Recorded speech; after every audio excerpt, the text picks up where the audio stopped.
शिवाय नमस्तुभ्यम। आज आपका भी व्रत होगा, मेरा भी सावन सोमवार का व्रत है। तो कैसा चल रहा है आपका व्रत, मुझे कमेंट्स में ज़रूर से बताइएगा। साथ ही व्रत और वीडियो में जानेंगे कि आज व्रत खोलने का शुभ समय कौन सा है, कौन से कार्य आपको करने हैं दिन भर में, और साथ के साथ कौन सी वस्तु आपको जो है भोजन में पूर्ण रूप से परित्याग करनी है, कैसे व्रत को खोलना है। पूरी वीडियो जानकारी आपके लिए खास रहेगी, तो अंत तक बने रहिएगा। जैसे कि आप सभी जानते होंगे, जो यह सावन का सोमवार होता है, इसे अलग अलग प्रकार से किया जाता है। कई भक्तजन सिर्फ सावन के सोमवार करते हैं, कई भक्तजन 16 सोमवार का संकल्प लिए होंगे। कहने का मतलब है कई भक्तजन जो सावन के सोमवार होते हैं वे पूरे साल भर भी करते हैं। अपनी इच्छा शक्ति सामर्थ्य है, अपनी श्रद्धा है महादेव के प्रति, और यह व्रत कोई कठिन व्रत नहीं है, बहुत सरल व्रत यह होते हैं। ऐसे में आप सभी भी सुंदर मन से व्रत कीजिएगा, और सबसे पहले जो आपने संकल्प लिया है सुबह, उसी अनुसार आप चलने का प्रयत्न कीजिएगा। यह व्रत बहुत साधारण है, सरल है, परंतु इसके पुण्य प्रताप अद्भुत है। तो पूरे दिन भर में सबसे पहले तो आप चाय पानी पी सकते हैं, फलाहार भी ले सकते हैं। फलाहार में साबूदाने की खीर ले सकते हैं, ड्राई फ्रूट ले सकते हैं, और साथ के साथ कोई भी मौसमी फल ले सकते हैं, कोई दिक्कत की बात नहीं है। परंतु इस बात का ध्यान रखिए कि बार बार मुंह जूठा ना करें। उपवास का अर्थ होता है भगवान के आसपास हम वास कर रहे हैं, हमारा मन और तन भगवान की भक्ति में लगा हुआ होता है। तो एक बार दिन भर में बैठे तसल्ली से, उसी समय दूध ले लीजिए थोड़ा सा, वो अच्छी तरह से उबला हुआ दूध पीना चाहिए, ऐसे शास्त्रों में कहा गया है। तो शास्त्रों में कही गई बातें सिर्फ व्रत के दिन ही नहीं, अन्य दिनों भी लागू होती हैं। तो दूध अच्छी तरह से इन दिनों उबालना चाहिए, इसका बहुत बड़ा वैज्ञानिक कारण भी है। तो आप सभी एक जगह बैठकर तसल्ली से व्रत के दिन जो है फलाहार करें, उसी समय ड्राई फ्रूट खा लें। थोड़ा थोड़ा जो भी सामग्री है आप जो स्वरूप में होते हैं, जैसे किशमिश खा सकते हैं, यह शरीर में जो है ताकत देते हैं। आप कोई भी अंजीर इत्यादि ले सकते हैं, जो आपकी इच्छा है, परंतु अच्छी तरह सात्विक होना चाहिए, वह फलाहार आप ले सकते हैं। कोई ऐसी दिक्कत है कि आपसे बहुत अधिक जो है भूखा नहीं रहा जा सकता, कई हारी बीमारी से पीड़ित होते हैं, तो आप आलू का हलवा भी बना सकते हैं, जो कि शरीर को ताकत देता है। परंतु एक बार, ऐसा नहीं कि हर बार चलते फिरते खाते रहे ताकि मुंह जूठा हो जाए, ऐसा नहीं करना। फलाहार सागार आपको सिर्फ एक समय करना होता है, फिर उसके बाद चाय पानी आप पूरे दिन भर में पी सकते हैं, कोई दिक्कत की बात नहीं है। व्रत के दिन बाल काटना, नाखून काटना, दिन में सोना मना होता है, इस बात का ध्यान रखें। झूठ, छल और किसी निंदा चुगली इत्यादि में तो बिल्कुल ना पड़े।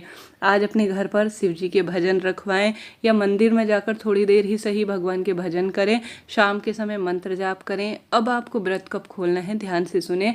पूरे दिन भर में ऐसा भी, इस चीज़ का भी ध्यान रखिए, अगर शादीशुदा है, बच्चे परेशान करते हैं, तो किसी पर क्रोध, चिल्लाना इत्यादि में अपना समय व्यतीत ना करें। बड़े शांत मन से, धैर्य मन से आज भगवान की भक्ति में ही ज़्यादा से ज़्यादा अपना समय व्यतीत करें, इस चीज़ का आप ध्यान रखिएगा।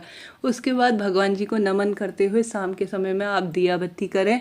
जैसे आज बेलपत्र पेड़ के नीचे मैं शुरू में ही बताई हूँ, आज दीपक लगाएं, महादेव के मंदिर में, घर पर मंत्र इत्यादि जाप करें, शिव जी के जो है गुणगान करें, आज भगवान जी के भजन इत्यादि कर शाम के समय जब प्रदोष काल की बेला खत्म हो जाए, उससे पहले एक समय का भोजन शास्त्रों में कहा गया है। इस कलयुग में दान की महत्वता है, तो ब्राह्मण देवता जो कि योग्य पंडित जी हो, भगवान जी की पूजा पाठ में लगे रहते हों, सेवा में मंत्र जाप करते हों, उन्हें दान देना आपकी पूजा उपाय को सफल बनाता है।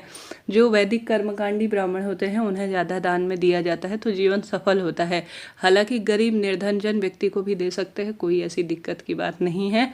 तो आप सभी पंडित ब्राह्मण या निर्धन व्यक्ति को दीजिए, शिव मंदिर में जो बैठे हुए हों, शिव जी की पूजा आराधना करते हों, तो एक समय का भोजन ब्राह्मण देवता के लिए निकाल कर गौ माता को आप सभी वह भोजन कोई ना कोई जो है खाने से पहले आप जो है दान में दीजिएगा। कहने का अर्थ, गौ माता को रोटी इत्यादि खिलाने के बाद सात्विक, पूर्ण रूप से प्याज, लहसुन, इन चीज़ों को नहीं खाना है। प्याज, लहसुन, मसूर की दाल, बैगन नहीं खानी है, हरे पत्तीदार सब्जियां नहीं खानी। मसूर, उड़द की दाल हमारे शास्त्रों में तामसिक चीज़ों के बराबर बताई गई है। प्याज, लहसुन, मीट, मांस, गुटखा इत्यादि का आज किसी भी स्वरूप में, किसी भी तरह से आपको सेवन नहीं करना है। शाम को भी कोई भी सब्जी बनाए, उसमें प्याज लहसुन न डालें, इस बात का ध्यान रखें। साफ स्वच्छ सात्विक भोजन आपको ज़्यादा से ज़्यादा आज शाम के समय अपने घर पर बनाना है। सबसे पहले अपने पति को भोजन कराएं, अपने बच्चों को, अपने घर में जो सास है बड़ी, उनको पूर्ण रूप से अपने दायित्वों का निर्वाह कर कर, दान निकाल कर, भूल चूक के लिए क्षमा प्रार्थी होकर, दीपक दिया बत्ती कर कर आप सभी अपने व्रत को सबसे पहले जो महादेव को आपने भोग प्रसाद समर्पित किया है उसका थोड़ा सा हिस्सा स्वयं जो है प्रसाद के रूप में ग्रहण कर कर अपने व्रत को खोल लीजिएगा। यह व्रत खोलने की सही और पूरी सफल विधि मानी गई है। अब आप सभी कभी भी यह ना करें कि सांझ के समय ही व्रत खोलने, नहीं, सांझ के समय पूजा पाठ का होता है, उसके पश्चात आप 7:30, 8, 9, 10, 11 इस बजे को आप सभी ज़्यादा से ज़्यादा व्रत खोलिएगा। तो इस तरह से यह जानकारी थी। वीडियो कैसी लगी बताइएगा ज़रूर। 16 सोमवार व्रत कर रहे हैं तो वह तो नियम अलग ही हो गए। अगर 3 भाग किए जाते हैं 16 सोमवार व्रत में, हालांकि मैंने इसका पूरा वीडियो भी बनाया है, उसमें से एक भाग जो है महादेव के समक्ष, तीनों भाग सबसे पहले महादेव के समक्ष रखे जाते हैं।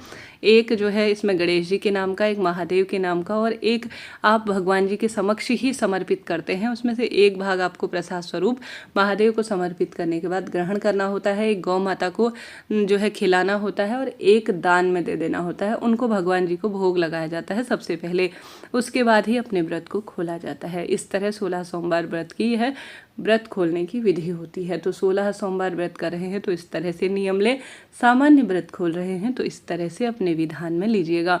गुरुजी ने और शास्त्रों में कहा गया है, निर्मल जन मन सो मोहि पावा, मोहि छल छिद्र कपट न भावा। अर्थात जो निर्मल मन व्यक्ति है हमेशा वह सफल है। छल कपट, भले ही आप कितने व्रत कर लें, कितने उपवास कर लें, कितना ही अच्छा भोजन कर लें, कितने ही आप ड्राई फ्रूट खा लें, परंतु आप जब तक अपने मन और तन से पूर्ण रूप से जो बैर भाव है, द्वेष है, उसे नहीं निकालते तब तक तो आपका कोई भी व्रत सफल है ही नहीं। दान पुण्य भले ही आप कितना ही कर रहे हो, परंतु दूसरों के प्रति गलत सोचते हैं, गलत भावना रखते हैं और ईर्ष्या रखते हैं, जलन रखते हैं, तो महादेव की भले आप कितनी भक्ति कर लें परंतु वह सफल नहीं है। इस बात का आप ध्यान रखिएगा। आप सभी इन नियमों का ध्यान रखेंगे तो निश्चित ही आपका व्रत सफल होगा।